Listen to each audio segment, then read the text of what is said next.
नागपूर शहरात अंमली पदार्थांविरोधात पोलिसांची मोठी कारवाई समोर आली आहे। गुन्हे शाखा युनिट क्रमांक 4 ने ऑपरेशन थंडर 2 अंतर्गत धडक कारवाई करत गांजा तस्करीचा भंडाफोड केला आहे। सक्करदरा पोलीस ठाणे हद्दीतील आशीर्वाद नगर परिसरात ही कारवाई करण्यात आली आहे। गुप्त माहितीच्या आधारे पोलिसांनी सापळा रचत संशयित इसमाला ताब्यात घेतले। झडती दरम्यान आरोपीकडनं मोठ्या प्रमाणात गांजा, रोख रक्कम आणि मोबाईल जप्त करण्यात आले। या कारवाईत पोलिसांनी मोहम्मद समीर, मोहम्मद वजीर उद्दीन, शेख मोहम्मद शेख अब्दुल, मोहम्मद अकबर, बाबा मोहम्मद सखर या तिघांना अटक केली आहे। तर या प्रकरणातील आणखी 2 आरोपी फरार असून त्यांचा शोध सुरू आहे। 4 किलो 365 ग्रॅम गांजा, अंदाजे किंमत 1,09,125, रोख 4,000, 4 अँड्रॉइड मोबाईल, किंमत 40,000, एकूण मुद्देमाल 1,54,025 ही कारवाई एनडीपीएस कायद्याअंतर्गत करण्यात आली असून आरोपींना वैद्यकीय तपासणीनंतर अटक करून पुढील कारवाईकरिता सक्करदरा पोलीस ठाण्यात दाखल करण्यात आले आहे। नागपूर पोलिसांच्या या कारवाईमुळे शहरातील अंमली पदार्थांच्या रॅकेटला मोठा धक्का बसला आहे।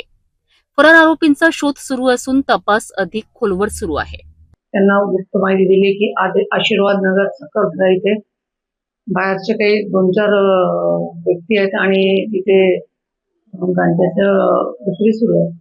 त्या गुप्त माहितीवरून आम्ही ही माहिती वरिष्ठ अधिकाऱ्यांना दिली आणि त्यावरून मग आम्ही सापळा रचून ती रेड केली। त्यामध्ये युनिट 4चे अधिकारी आणि सर्व कर्मचाऱ्यांनी मिळून ही कारवाई केलेली आहे। यामध्ये जवळपास 3 आरोपी अटक केले आहेत। त्यांचे नाव आहे मोहम्मद अकबर, तो राहणार तेलंगणा।